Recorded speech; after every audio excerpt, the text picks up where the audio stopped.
LegalizeFreedom.com. Why are we here? Where do we come from? Where are we going? From the nature of reality to the future of humanity.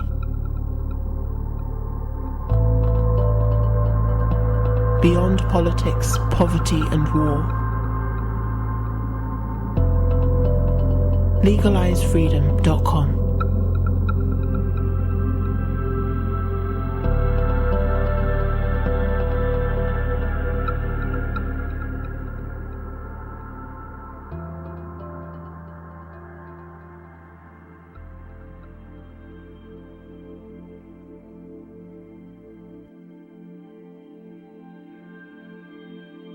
Greetings and welcome once again to LegalizeFreedom.com. I'm your host Greg Moffat, and my guest today is Ken Elliott, who joins us to discuss his book, Manifesting 1, 2, 3. For many years, the concept of manifesting has inspired countless individuals striving to improve their lives. Always one of the most popular areas in the mind, body and spirit sections of bookshops, titles such as The Secret and literally thousands of similar publications offer tantalising glimpses of how the law of attraction and other positive thinking practices can bring about profound changes in our being. For millions, sadly, the result has been little more than disappointment and frustration, as despite months or even years of wish lists, vision boards and workshops, their hopes and dreams somehow fail to materialize. So is there, after all, real substance to any of this? Or is it merely New Age snake oil peddled to the lost and alone? As it emerges, what most manifesting manuals don't tell you is that thought is indeed a real force.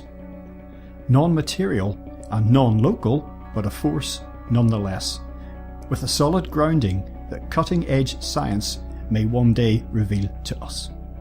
Our thoughts do indeed affect our physical reality, and like gravity, whether we believe in it or not, it's happening anyway.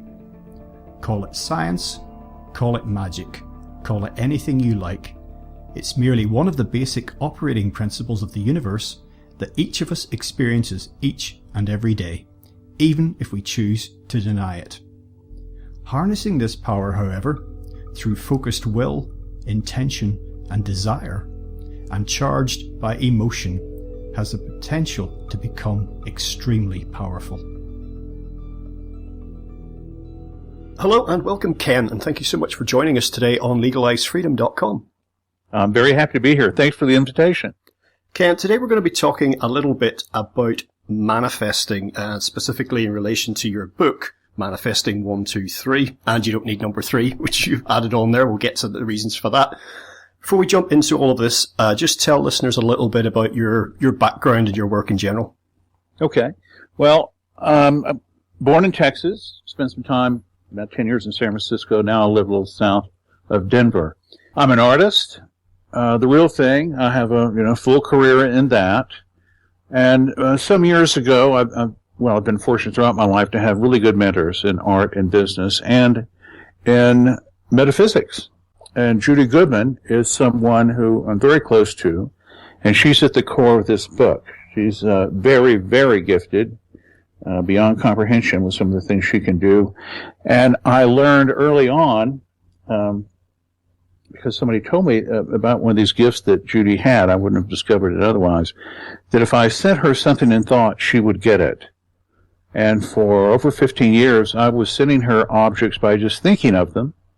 And I would call her later in the day, and she would tell me about the thing that formed up, or was beginning to take form in her home 2,100 miles away. That's quite a discovery. Now, I could send these to people other than Judy. I have a few extremely gifted friends, and also became very close to William Buhlman about the same time I met Judy, Buhlman, the foremost out-of-body author and teacher.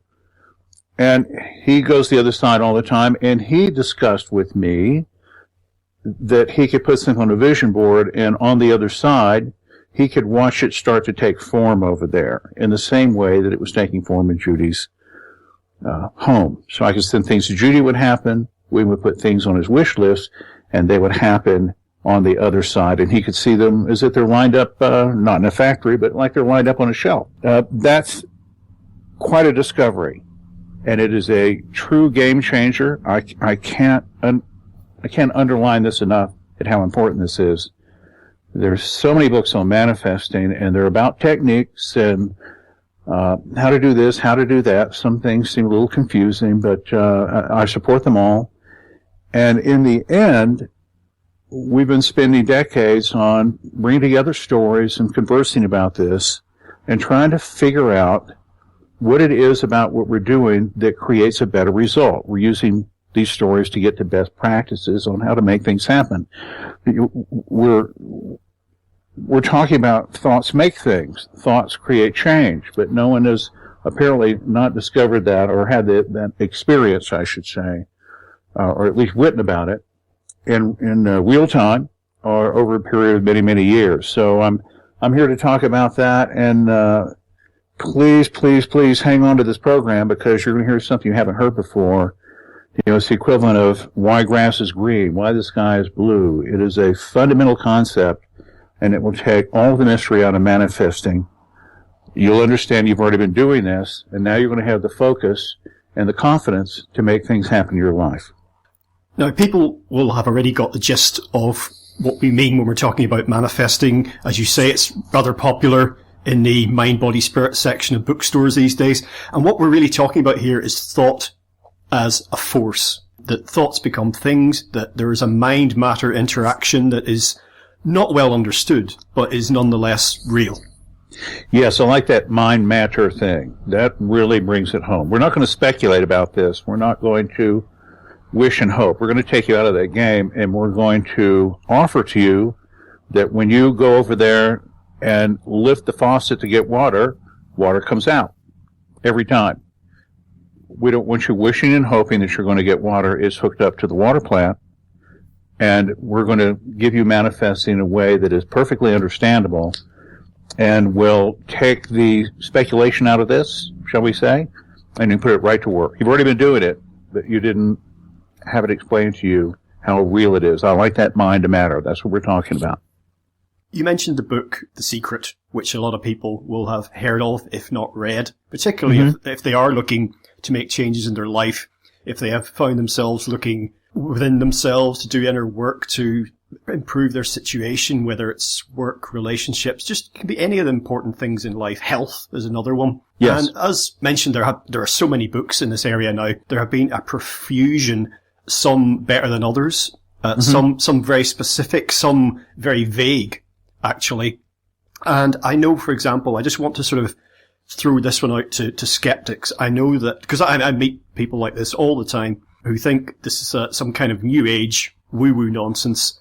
And, therefore, they'll maybe find an example of someone who's behaving perhaps a bit like a charlatan within this area, just trying to cash in. And no doubt there are people just trying to do that. Anything that's popular, people come in its wake and try and cash in on it. Yes. But for my part, now you've been practicing this, you've written your book, you've heard from so many people with so many different experiences. We may actually be coming at this from slightly different perspectives, but I just want to say to anyone listening that I don't own a copy of The Secret.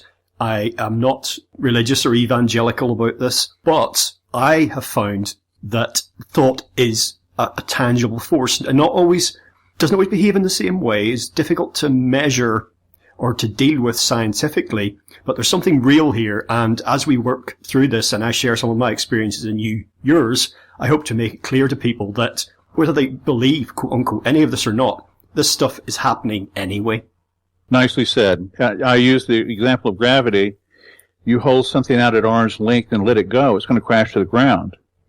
And your understanding or lack of understanding about gravity has no influence on gravity as a natural law. It's just going to keep doing it.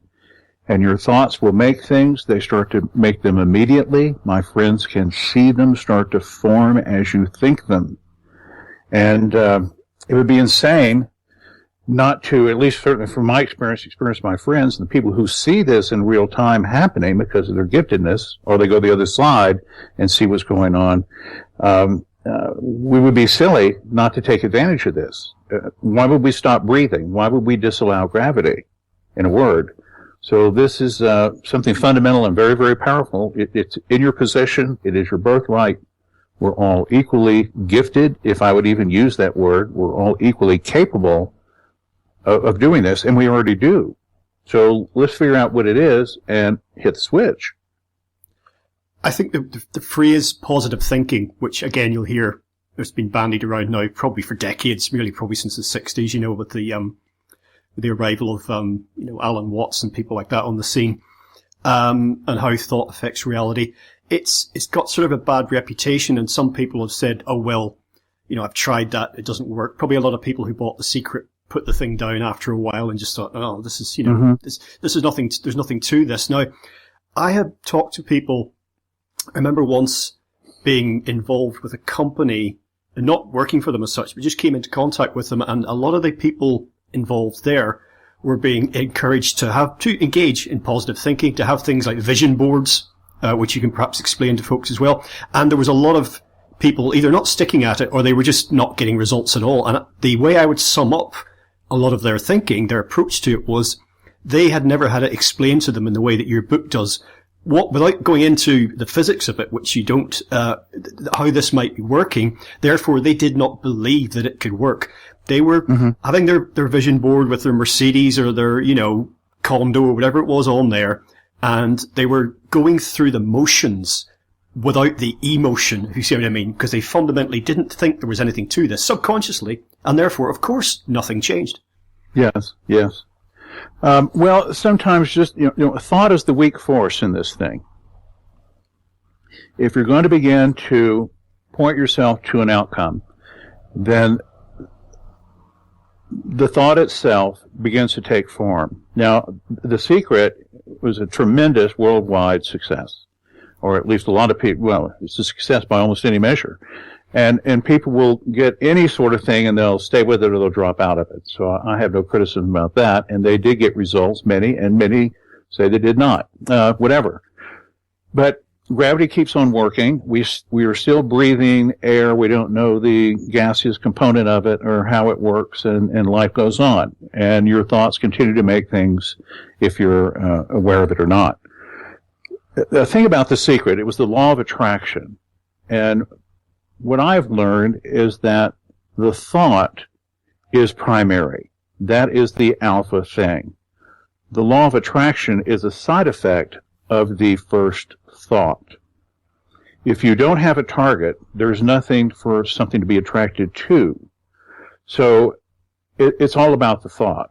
And thought can make things, and it can create concepts like happiness or health or lack of stress or well-being or, or wisdom. All sorts of things can be made with thought. Coming back around as if we're starting the program again, what I'm offering is, if you clearly understood or had a pretty good idea that you could create anything you wished for, and you had a good roadmap on that, and you have a lot of people who have had results on this, and it's pretty simple. It's pretty much a singular thing, not hard to do. If you could make anything you wish for, then what would you do with it? What would you do with it? I like to think of an app on a phone. I have a lot of phone apps. I'm just sort of a little tech head about that. And I can almost do anything with an app, I like to think. But when I'm using manifesting, as we have it in Manifesting 123, by the way, that's the website, www.manifesting123.com. The proof out is that you can make anything. So I have to tell you this. I don't have the Pope's hat on. I'm not an authority, but as one fellow to the next, you're worthy. We're all worthy. And this is your birthright. So if you hear this, it rings a bell with you, give it a try. If you're curious about it, give it a try. You're going to get a result because your thoughts will start forming this thing. And it's a matter of repetition. it's layers and layers of intention. So going back to William Buhlman, the out-of-body author, I've known him for 20 years. We're very close friends. He had an aside comment one day, and I said, "What did you say?" I mean, it really hit me. He said, "Well, sometimes when I'm out of body," and he goes out of body multiple times a week, very adept at that. He doesn't have to get in a car crash to do it. It's a simple procedure for him. And he's on the other side, the spirit side, where your deceased grandma and grandpa are, the angelic realms, and on and on and on. And he said, on occasion when he's over there, he would see the things on his wish list arrayed in various stages of formation. I said, "What do you mean?" Because I knew he was a list maker. He would read his list to me, and the things on his list would come to pass. And so he was profoundly keen on this, you know, and he's a guy's guy. Guys don't make lists, but William makes lists. And he would share those with me. And I said, "So what do you mean they're arrayed over there?" He said, "Well, if I've been working on something for a very short period of time, a few days, week, something, he can see that item, or that concept, that thing. It would appear as a puff of smoke over there, like a vapor. Now, when you're on the other side, sometimes you have a great knowing about the things that you see or come in contact with. So he could look at that wisp of smoke, and he would know that it represents something on his wish list. Now, something he's been working on for a month or so, and by working on, he would simply look at that list. He might make an affirmation. He might say it out loud. Whatever it is, he would give it some intention. He would touch it. It's everything you do with that list is an intention. It's another layer of intention. So after, say, a month of touching this list, here's this other item, and it has a lot more form. It's kind of 3D. It might have a blush of color on it, and you can clearly see what that thing is. And then, if he's been working on something for a longer length of time, it would be fully formed, fully 3D, fully color, and it's about to come over into the physical world. And he'd be very excited about that. And it's purely a result of his having it on nothing more complicated than a wish list. And he would simply look at that list every day. Maybe put a candle on it. Maybe he'd talk it out loud. Maybe he would just stick it up on the mirror, you know, when he's brushing his teeth. Whatever you do with it is another layer of intention. And your thoughts, when they are repeated and layered and layered and layered, they will take more and more form. It's as simple as that. And I haven't seen this in the literature. I don't know of anyone else. I don't care that it's about me. I'm just saying this is new. I don't know of anyone else who has had the experience of sending things in thought to someone else over 15 years or more and having a 100% result. Thoughts make things, and that's how it works. And it's simply a matter of you're repeating that thought. Now, on that note, thoughts are a weak force. So you're layering that thought. Sometimes things happen pretty fast. It looks miraculous. There is prayer.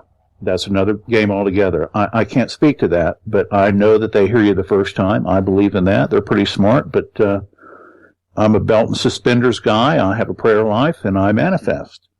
And I'm always on them about prayers, and I think they're tired of hearing me, but I get to manifest things of my own as well. So I take full advantage of this gift that we have of creation. So I'm constantly reinforcing that every day, just once a day. And that's all that's required. If you want to do it 6 or 7 times a day, if you think that makes you more successful, not necessarily, you're using a weak force, but go for it. But, you know, if you tell people if they do it 3 times a day and that's better than once, they'll do it 30 times a day and they'll never come out of the house anymore. The idea here is you are making something, you're creating a target. There's that law of attraction for people that like that terminology. So if you're manifesting a number of things, then you need to get out of the house more. You need to say yes more because you become a target for the things you're making. Now, you mentioned there a couple of times repetition, and there's something important here, and it reminds me of an interesting personal episode, shall I put it, in my life, going back to the late 80s. And in sharing this, I'm going to come across probably as quite crazy to some people. But for me, this is something very important that I've come to see differently as the years have passed, as my understanding has grown. And there was something I wanted in my life back then, very much more than anything I'd ever wanted up to that point, by an order of magnitude. I had been reading at the time, throughout the 1980s, I'd been reading a lot about the occult and the supernatural and magic. And I was so, I don't want to use the word desperate, that's the wrong word, but I was so keen to make something happen in my life that I resorted to, after having read some books, I resorted to writing what can only be described in this context as a magic spell. Mm-hmm. And now the key here was that I wanted this thing so badly. Now that charged any of my thoughts about it. And I set up a little ritual which involved lighting a fire, small fire outside, reading what I had written about what I wanted, and with each time repetition of it, I would throw some salt in the fire, because that's what this book suggested. Mm-hmm. Now, people are just thinking, oh, this guy's out of his mind. The result that came back was just mind-blowing, and it was the first time I thought to myself, this works. Now, people will say, well, it was only a one-off. It was a one-off at the time. It hasn't been since, and where I'm going with all this is if that was magic, I realized that all it really was, call it what you like, it was focused will, it was focused intention, it was focused desire, and it was charged by emotions, powerful emotions that I felt, overwhelming desire. That's what made it happen. And you talking about repetition and about, lighting a candle, for example, a little bit of ritual, a little bit of ceremony. So I don't know what your take on this is, but for me, what people would call magic is simply what we're describing anyway. It's the focused will. It's the power of thought, intention, desire. Yeah, it's a singular thought with repetition. And when I first did wish lists, and I recommend this to other people, I realized that it's the power of repeated intention. I didn't know about the emotional concept at that point, but I knew that if I could repeat this and put a little juice in it somehow, and I would just call it juice, I didn't think of it in any other way, then I could improve my chances. I'm still speculating about how thought works. I didn't know about the puff of smoke sort of thing. So I would say, yes, I would go to the store to buy special stationery and make a trip just for that. And then I go to another part of the house to get a pencil. And then I go to another part of the house to get an envelope. I go to another part of the house to get a stamp. I was going out of my way in these intentions.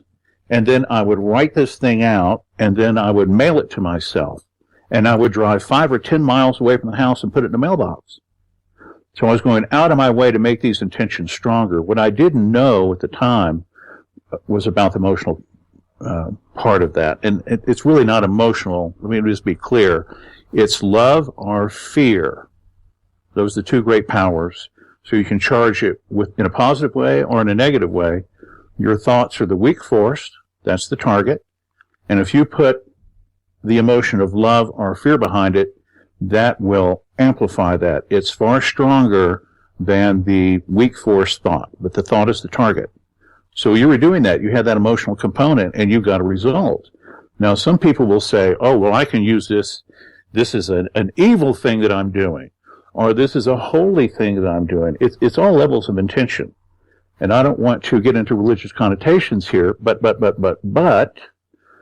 where did this come from? I've clearly observed where I was in a void, and if I think of anything, it will happen.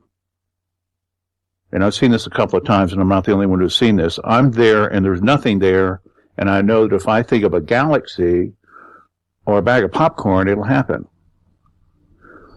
I can invent a new biology, a new up and down. I mean, it's amazing. And I also observe that surrounding me, unseen in this black void, is something that will react to my thoughts. It's not my chemistry set. If I walked up on you in that void, I would think you were God, because you're sitting there about to make a new creation, a new universe or something. But it's not your chemistry set you're working with. So where did that come from? Is there an architect? Did it just happen by accident? It gets down to that basic thing again. But coming back to our conversation now, your thoughts are making something. It's like you're putting a quarter into a machine and you're getting a result. Now, you may not see it right away. Sometimes you see it lightning fast. But just know that it is creating, and my friends can watch it happen in real time. And in the book, there's one of those stories where I sent something in real time. And it was observed for me in real time.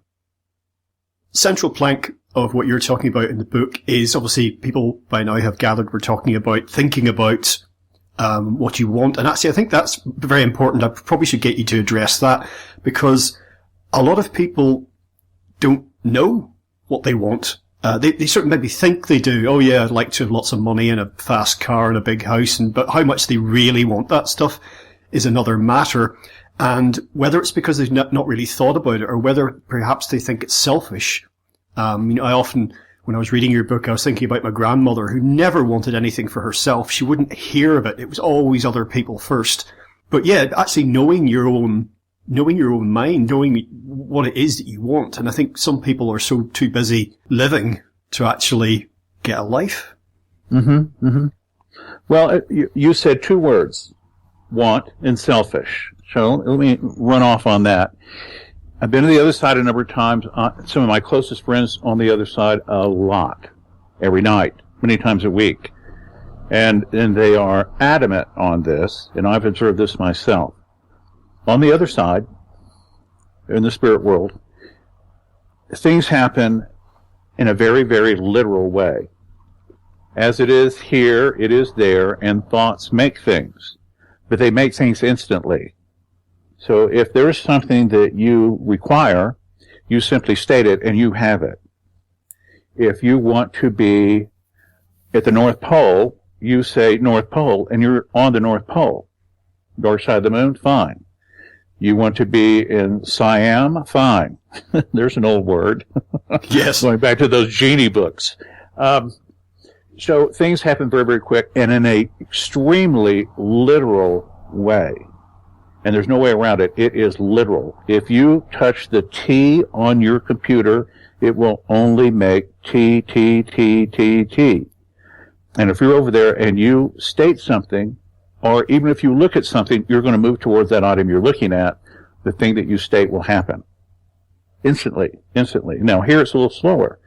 So, because things are literal there, they're also literal here. So when you're making a command to want something, then you have made the command, and it is a command. This isn't wishful thinking.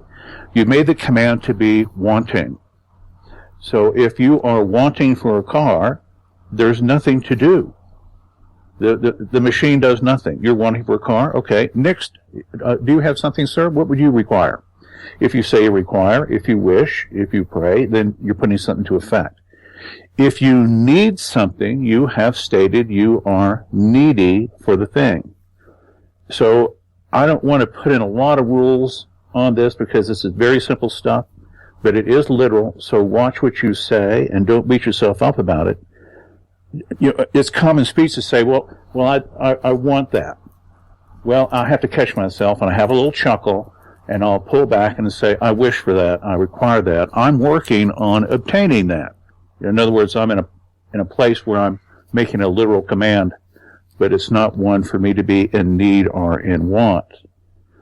And then to the selfish aspect, so many times I'm getting some food through the drive-through window. That's the kind of guy I am. I'll meet people, listen to that, perfect strangers, and I get a little hit. I get a little buzz. Maybe it's a little psychic thing. Maybe it's just a hunch. And I'll ask people, and I'll say, this is a little strange, but I'm going to do this anyway, if that's okay. And they look at me, it's already a little strange. And I'll say, do you ask for things? And I'll look up heavenly, heavenward, I say, ask for things, hope for things, do you ask, wish? And they'll go, well, no. And they're nice people. And I said, well, do you wish for other people? So, oh yeah, I do that.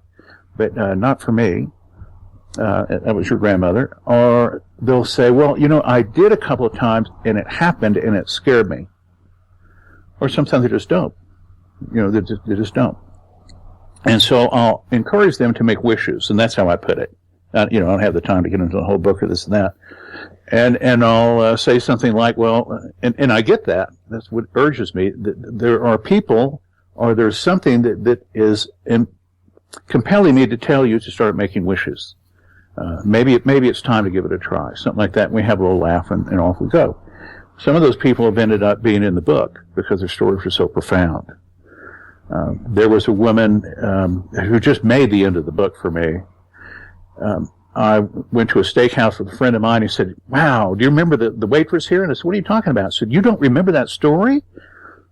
And he told me the story and went, "Oh my God, that's the closure of the book." Waitress came up. I went through that thing. "Do you ask for things?" She said, "Well, yes, I do." And it kind of surprised me. I was thinking it'd be the other way around. And I said, "What did you ask for?" She said, "I asked to be in a car wreck." I said, "What?" She said, "Yeah, I want to be in a car wreck." I said, "Well, what happened?" She said, "Well, I got in a car wreck." Oh, she said, hit by a car. Hit by a car. I said, "Are you kidding me? Why did you do that?" She said, "There's another waitress here who was hit by a car, and she got a settlement, quite a big settlement. So I was asking for that." I said, "Well, are you okay?" She said, "Yeah, I was just across the street, and I got grazed by a car. It didn't hurt me at all, but it scared the hell out of me. I could have been killed. I could have been horribly injured." I said, "Well, would you do that again?" She said, No, tell people not to, ask to be hit by a car." So we talked about it some more. She's I think the last story in the book, right at the end of the book.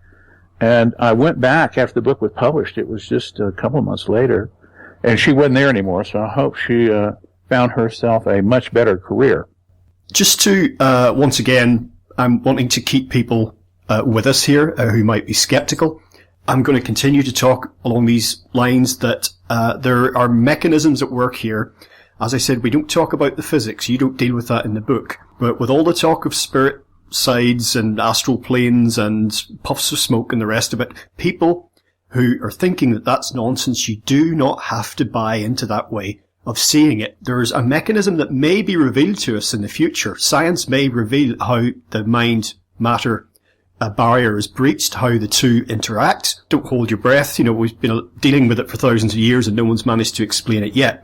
But there are mechanisms at work here, whether you like it or not, just to go back to what you were saying about gravity. So I just want to throw that out there in the hope that anybody who is skeptical but is still with us at this stage, that they will stay, because you don't have to, this is not a religion that you sign up for. You don't have to pay an annual fee. You don't have to wear funny clothes. You see what I mean? This is just something that is occurring that, because we haven't explained it yet, and we can't explain it scientifically, for some people, well, that's not good enough. We just need to know. That being said, you have pointed out that not only do thoughts become things, and whether you think negatively or positively or, somewhere in the spectrum there, that is going to be reflected because, how shall I put it, the universe, let's just use that expression, the universe doesn't care as such. And another key thing here, in thinking about what you might want to change in your life, is that big, small, medium-sized, they're all actually the same. The universe can't tell the difference between $1 bill and $100 bill. If you see what I mean, zeros, it doesn't matter. So I notice people sometimes even if they're not engaging in their own form of manifesting, they're thinking about what they want in their life, and they're thinking small because they think there's more chance. Mm-hmm. There's more chance of it happening if I don't ask for too much, and it doesn't work like that. It's literal. Think small, get small. Think big, get big. And I want to underscore, it's not always things, it's concepts.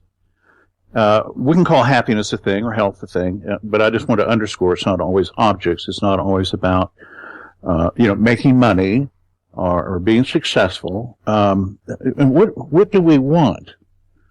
See, I did it right there. What do we require? I have to give myself a little pinch. When you talk with people or you just sit quietly with yourself, what is it? What does that list look like? Perfect health. Good health. Perfect. But I'll use the word perfect. Perfect health. Security. You want to be well thought of, loved. Financially secure. And financially secure means somehow you don't have to worry about shelter. And that's another one, shelter. part of the safety thing. So not everything is about money, although the system is certainly skewed that way. But there is the equivalent of money. You can get a reduction in your rent. You may find a place that's rent-free. There is the equivalent of health. There have been some people who have had some amazing things have happened with their health. They were going to doctors. Things were not good. They started manifesting, and then they got their miracle. Their health was failing, and it stopped at that point. Now, it wasn't recoverable. This is eyesight in a couple of cases with glaucoma. It wasn't recoverable, but it's very rare that glaucoma stops because it's an incurable disease. And both of these people said, it's as perfect as it can be for me. The sight, what little sight I lost, I'm fine with it. And they have the equivalent of, to them, perfect health, perfect sight. Because it's not going to get worse. The glaucoma went away. So that's a rather remarkable outcome. And the doctors themselves, they didn't call it miraculous, but they said this is very, very rare. And when I went to the National Glaucoma Society site, that was underscored. It's not curable. It says right there on the front page. Have you read Think and Grow Rich by Napoleon Hill? No, I'm aware of it, but I have not read it. Well, that's one of the kind of, in some people's eyes, the granddaddy of the self-help book. And I have read it, and it was most interesting. I read a fairly recent edition. I then realized that this is really what he's talking about. And editions that were published after the original ones, but before the current one that you would find in the bookstore today, they had material redacted, taken out. And I looked into this, and I found out that, because when Think and Grow Rich, for me, I can see why people would buy that book. It's very attractive, but it does put the focus very firmly on objects and not on concepts like health. It makes people think about money and about material objects. And when I investigated what had been taken out of the book, I realized that they'd taken out the important stuff. The stuff that, in your own way, that you touch upon. So what you had then was a really dry expose that had been robbed of its true power. Basically, what you would say the metaphysical content had been taken out of it. And it was only later put back in because people realized the book had no power without it. It was really, without that stuff, all the book really said was, think positive. For a lot of people, that's like, oh, okay. Right. But they're not putting anything behind it. There was no emotion. The other things that we discussed earlier. Well, it is, again, your thoughts of the week for us, and when you put love or fear behind it, that's what charges it. That's what makes it more powerful. I used to, for all those 15 years or so, I would think of something really, really hard, and I'd send it to Judy and concentrate on it. It was later that I learned that all I had to do was to think of the thing, and that's the number one of the 1, 2, 3. Think of the thing, and then after that thought, I would say, I'm so grateful, because I'm projecting this outcome. You want me to tell you about the number one? Yeah, whatever you'd like to share. I mean, this is important, touching upon gratitude, actually, because gratitude is part of this, putting yourself in the situation that you want to manifest. You're kind of already there in your mind. Yeah. Okay. Well, I'll quickly run through the 1, 2, 3, and you don't need number 3. And again, manifesting123.com is the website, and on that website, you can sign up for the newsletter, and every Friday there's a story that comes out from readers. There's always a newsletter, and almost every Friday is that, with few exceptions. There's well over 100 stories in there, and, if you're interested, curious, skeptical, just go up there and just start searching through those stories. You can keyword search those things, and they're on many, many topics. So the number one of Manifesting 1, 2, 3 is this. Your thoughts can make anything. There is a big snake oil statement, isn't it? Yes. But remember, it's an equivalent thing, too. So if you're trying to manifest a certain thing, you may get the equivalent. The idea is, since your thoughts can make anything, don't tell your thoughts how to make it. Don't specify that if you want that perfect career, and I didn't say job, did I? Perfect career, that you simply do this. Here's a fabulous concept, and it's a true concept. Your thoughts can create the future. There's no reason to lay out an outline on how to make the future happen. So in the number 1 of 1, 2, 3, imagine, just sit on the couch, imagine with your eyes closed that you're in your future and you observe that you have perfect health.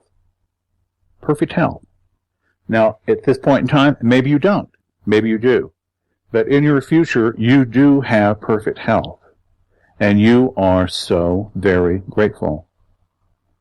Now, what can happen? There are many instances where someone has a big ache and pain, has something shooting down their leg all the time, sciatica, that sort of thing. It moves back and forth. It's a target that they can't fix. And in their future, they have perfect health. They don't observe, and they say from their future perch on their couch, they haven't had any problems with sciatica. It doesn't bother them. Now, if you have sciatica, I want you to go to the doctor and keep going to the doctor and keep going to the doctor. But on top of that, use this, go to your future, and if there's some sort of ailment, it doesn't exist.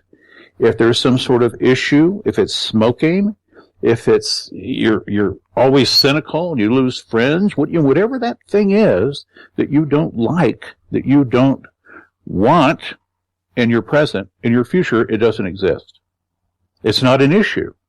And people will come back and they'll say, I've still got that sciatica, but it doesn't bother me the way it used to. What's up with that? It didn't go away. It's still there, but it's not debilitating anymore.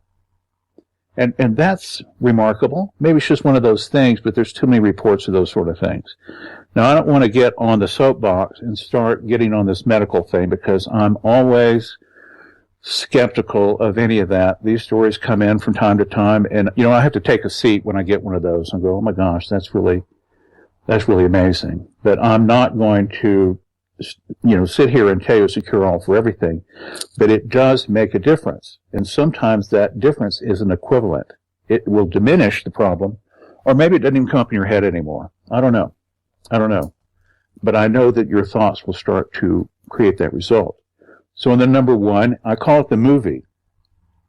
Everybody's good at watching a movie. Nobody flunks watching a movie. But we may not be good at meditation. We may not be good at concentration, this thing or that thing. So I call it a movie.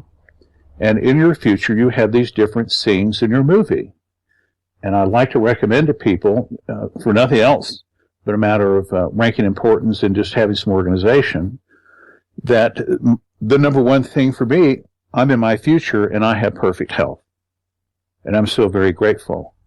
Now, just the act of my saying that improved that. I'm manifesting right now on the air. The number 2 thing would be, I'm in my future and finances are no longer a concern for me. They're a tool. And that implies a lot. I'm not concerned about finances. Well, how could that be? Well, in my future, I'm just not concerned about them. It could happen 100 different ways. So I didn't specify or limit how that could happen. Here's another one that people use a lot. In my future, I'm with my perfect partner. And I observe from my couch, my perfect partner comes and sits beside me, and the couch sinks over a little bit, and I pat my perfect partner on the knee.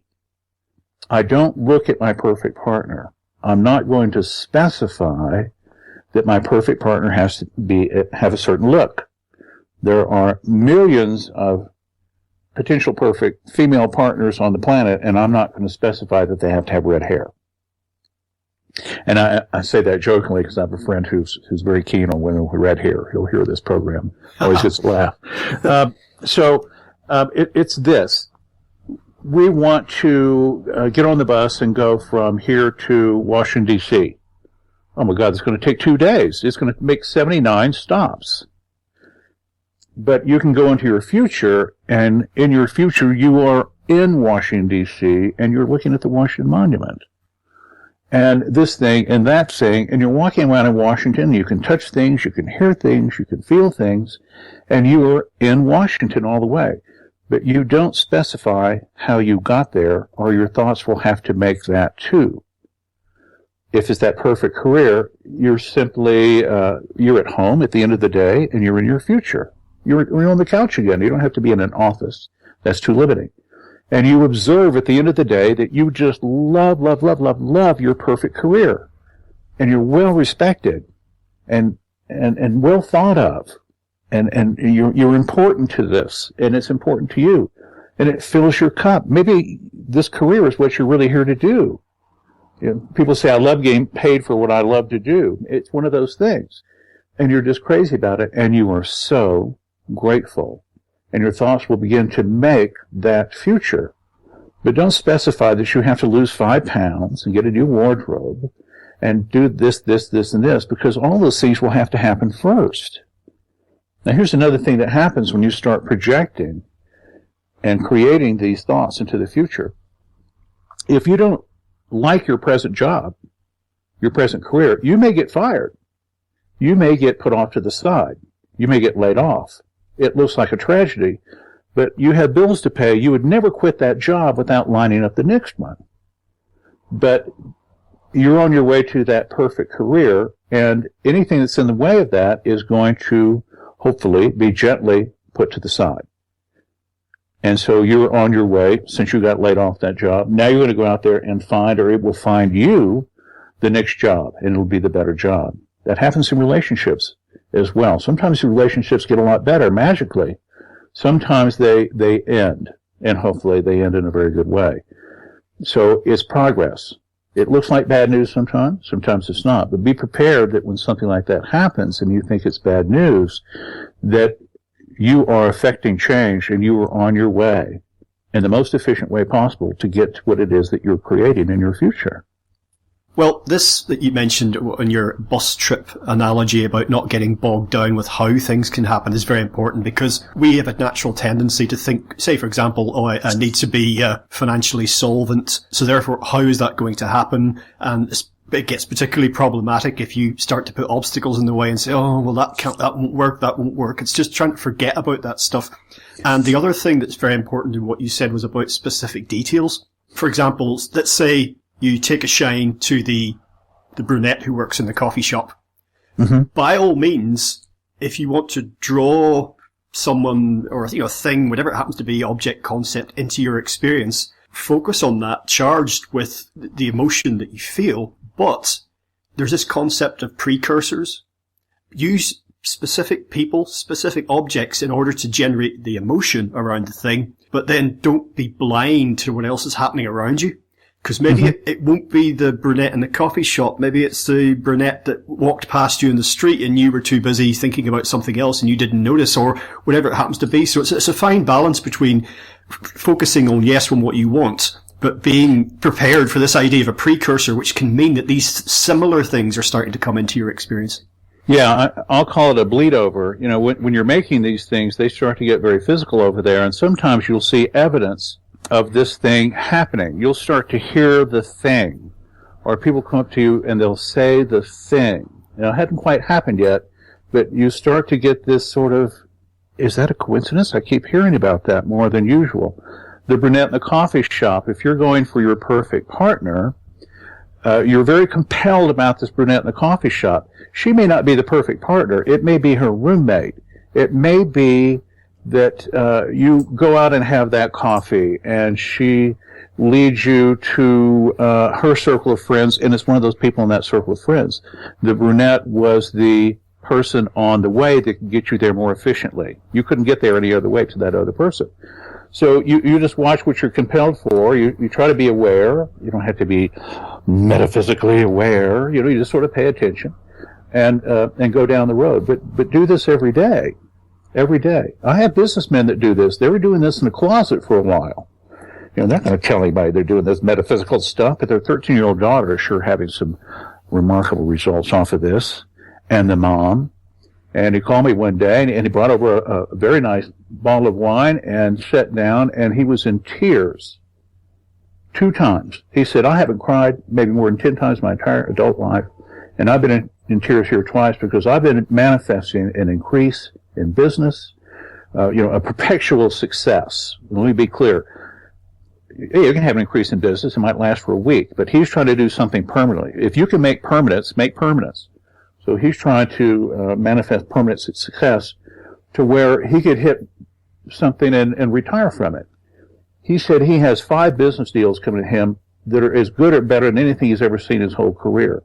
He's standing under a waterfall of amazing possibilities. Now, they may all come up short, but he's never seen anything like this come in, and he said, it has to be a result of my manifesting because it looks like magic. Exactly what I was saying earlier. You can people can think about ideas very differently just depending on what you call it, if you see what I mean. So that's why I used the word magic before, because there was a time when I was thinking this is magic, and it's like, well, call it whatever you like. It's a thing. It doesn't change the basic concept behind it. And one thing to throw out, actually, yet again addressing perhaps people who are skeptical, and that's we all can think of someone, we probably can think of someone who worries a lot, and I've always said that worrying is a way of praying for what you don't want. And thank you. People who expect bad things to happen to them, and bad things tend to, you might feel sorry for this, for, oh dear, they've had a run of bad luck, and people who expect bad things to happen to them, and quite often these are people who will not acknowledge the role of their thinking in it. And we can also think of people who generally expect good things to happen to them, and either of these types of person doesn't necessarily have exclusively 100% the same type of experiences all the time, but it's the balance of probability of possibility. And I think that even the most hardened skeptic can say, oh yeah, I know someone like that, someone who's all Mr. Doom and Gloom, and lo and behold, that's what his life is like. Yes. It's just thought. Let's get this really, really clear. If you think it, it starts to make it. And throughout the entire history of the world, if God or nature or the architect or the fairies in the garden didn't make it, whatever your belief system is, if it didn't occur naturally or by divine wish, then we thought of it.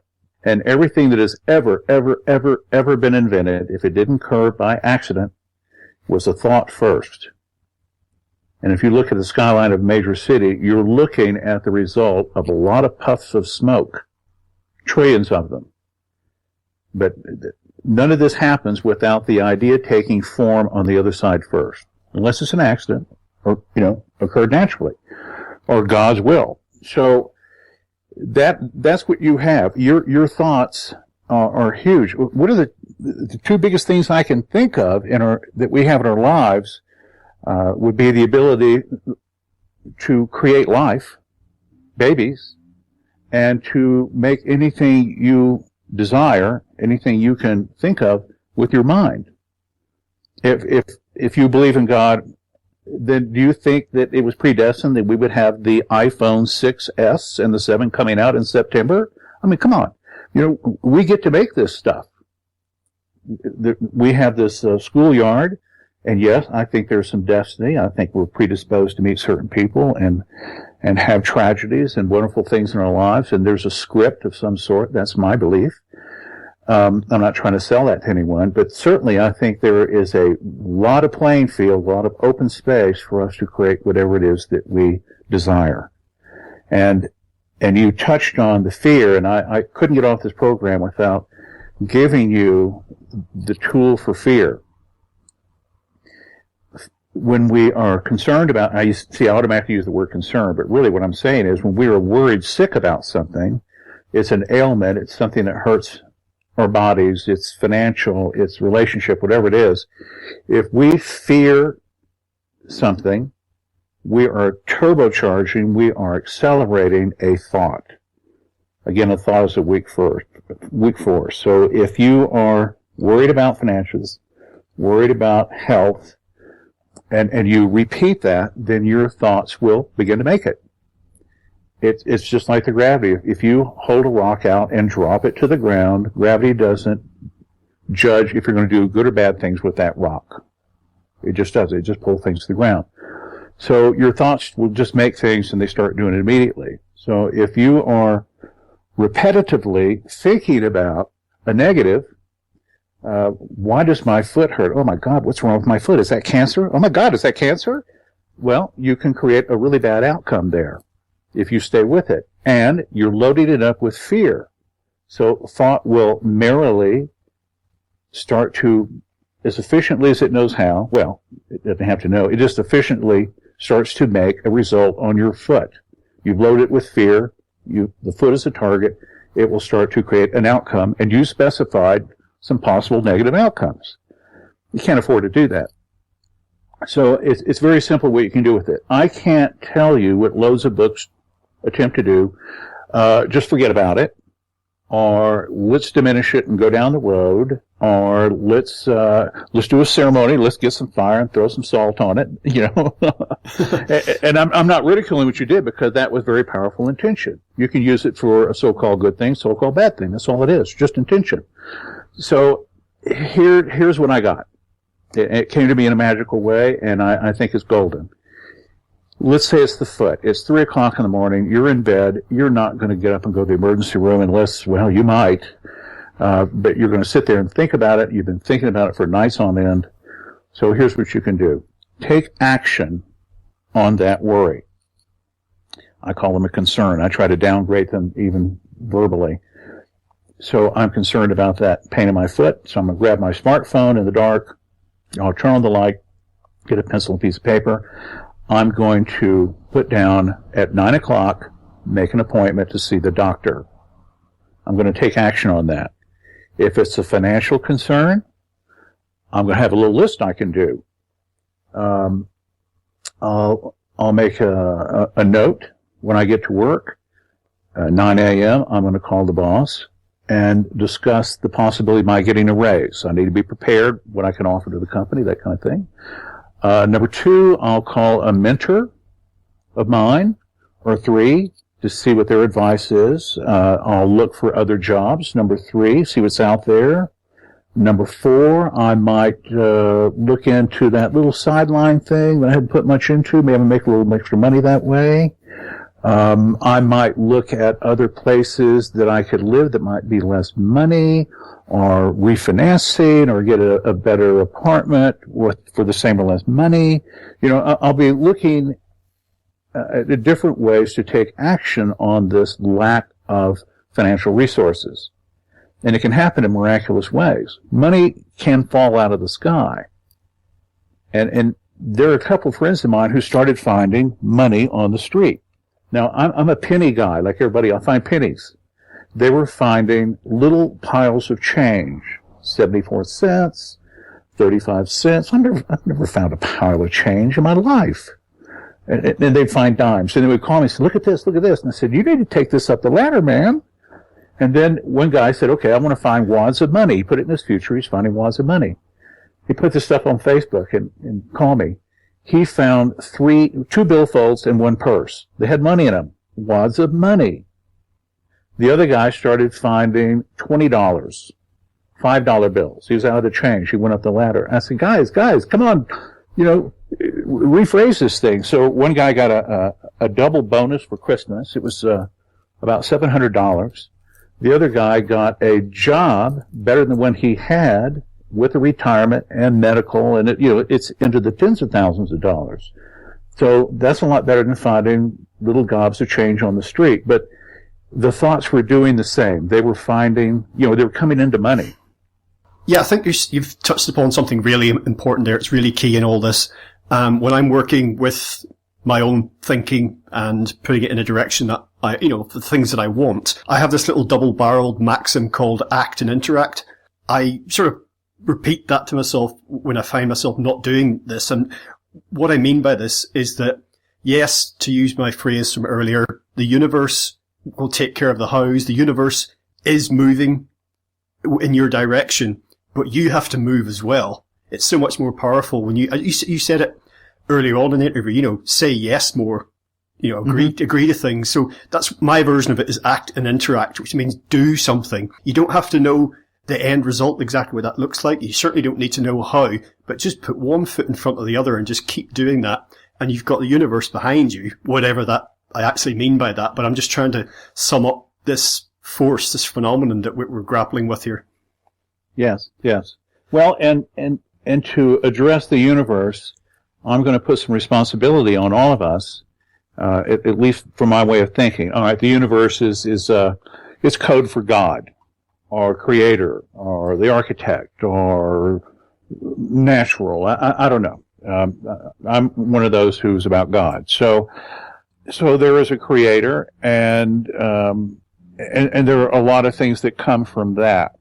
But going back to something I said about destiny or predestination, or the people we meet, the things that we encounter, and then there's just the randomness of life with 7 billion people on the planet. All that aside, we have a lot of free space, and the gift of creation with our thoughts to make anything we desire or require, or its equivalent. So when I think, I don't use the word the universe much, and I understand when people are saying that, but I'll go for my version of specificity on this, and that is that I'm not depending on the universe except when I'm in prayer, or that my hope is that I'm loved by God, and I'll be taken care of like any child of God. But I have a lot of free space. I have a lot of free will.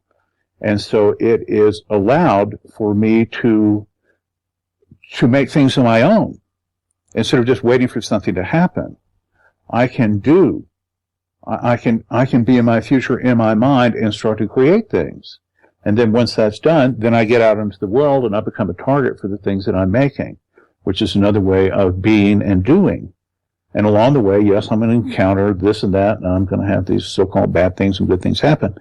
But I'm putting responsibility on us to create whatever it is that we desire, and not to be wanting or needy. If you are wanting or needy of something, go to your future, and that has already happened, and it will start to make it, or its equivalent. You'll recognize it.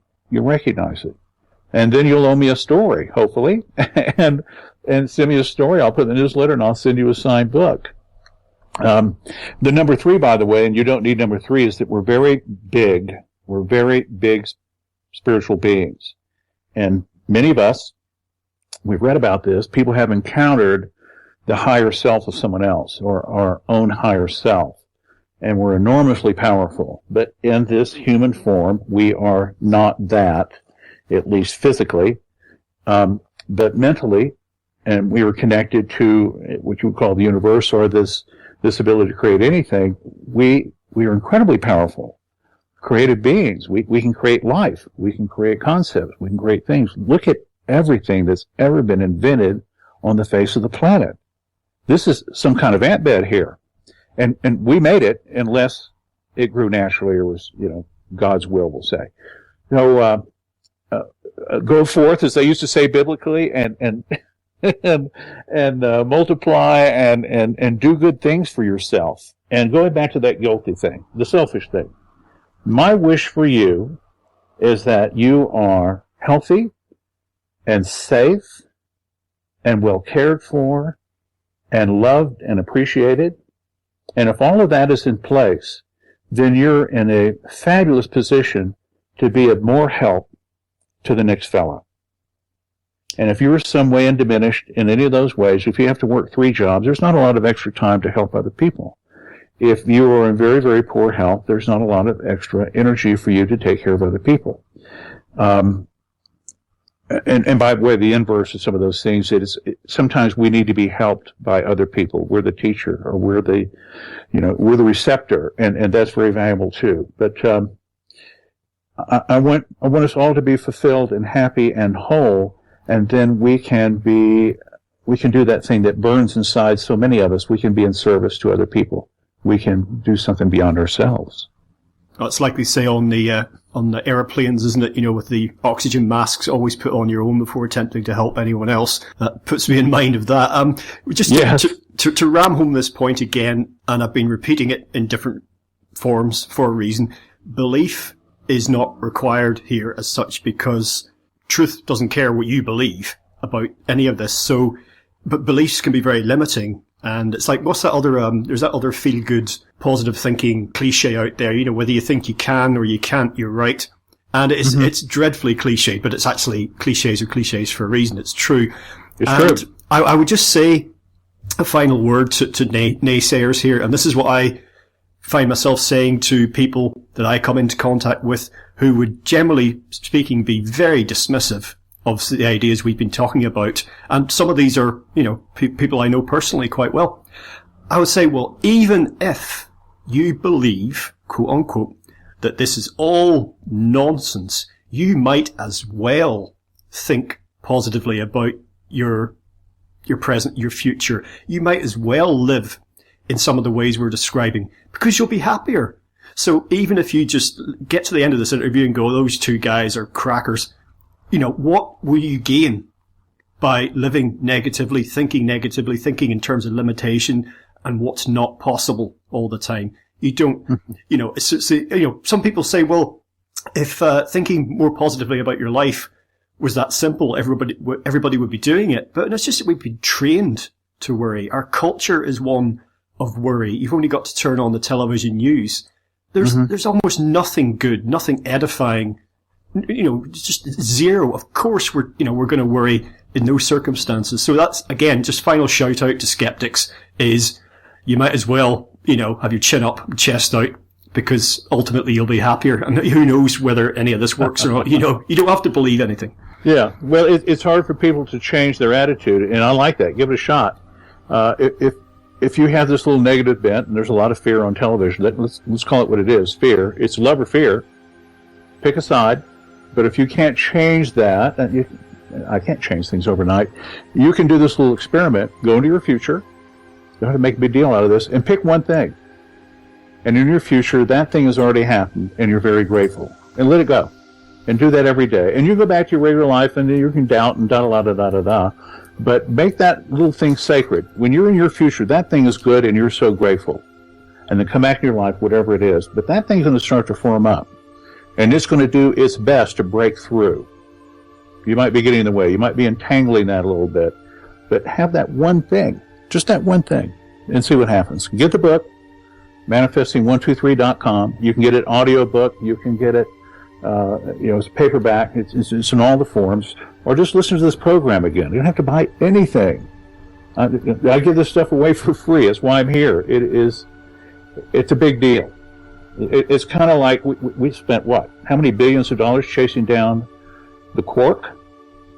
Very high physics, getting it into the very, very small level. This is one of those things. And it's free. You're already doing it. So take advantage. Just put it to work for you. Well, last word from me on the idea of being selfish and not asking for yourself. We touched upon all the main objections to that, I think, but I would just say that the world needs exceptional people who are living what they would have previously maybe considered the life of their dreams, if you see what I mean. The world is not a diminished, impoverished place if more and more people in it are happier and doing better and doing what they want. Yes. And I wish everyone happiness, and please point yourself to happiness in any way possible. Ask, pray, hope, vision boards, whatever it takes. But you just got some core information today. You know how thought works. And you don't have to have a lot of tools. You can use your mind, and it goes to work on it. But all these other things, remember, they're just layers of intention. So just keep piling it on. But get outside, say yes more, because the things you're trying to make are trying to find you, and it can't all come through parcel post. So have a good time with this. Yeah, energy flows where attention goes. I've always liked that saying. So it's just think about what you're thinking. Today, Ken, we've been talking about your book, say Manifesting 123. You've shared the website a couple of times. Just remind people about that in closing. Also, as you say, you're an artist. Your artworks are available. Put that stuff out there, and anything else you'd care to share. Oh, all right. Well, if you want to see my other job, it's KenElliott.com. ELLIOTT.com. So I've been fortunate to have had very good teachers in that regard, and I teach art myself. And I have a wonderful career, and in my future, I'm getting better with every painting and more successful. And you know what? I watch that happen. Sometimes I'm working on a painting, and I'm watching myself get better as I paint it, and it is the strangest feeling. I just love watching that happen. Excellent. Well, Ken, thanks once again so much for joining us today on legalizefreedom.com. Thank you so much. It's a real pleasure. Well, folks, that's it for another week. As ever, thank you so much for listening. If you enjoyed the show, check out the website, which is legalizefreedom.com. That's legalize-freedom.com, where you'll find an archive of programs offering alternative views on a wide range of topics, including politics and economics, energy and environment, culture, spirituality, history, and the nature of reality. You can also browse and buy a range of publications from our guests, and if you're feeling generous, make a donation to help keep the site up and running. Whether you listen, donate, or do both, I greatly appreciate your support. Until next time, I'm Greg Moffat, and you've been listening to LegalizeFreedom.com.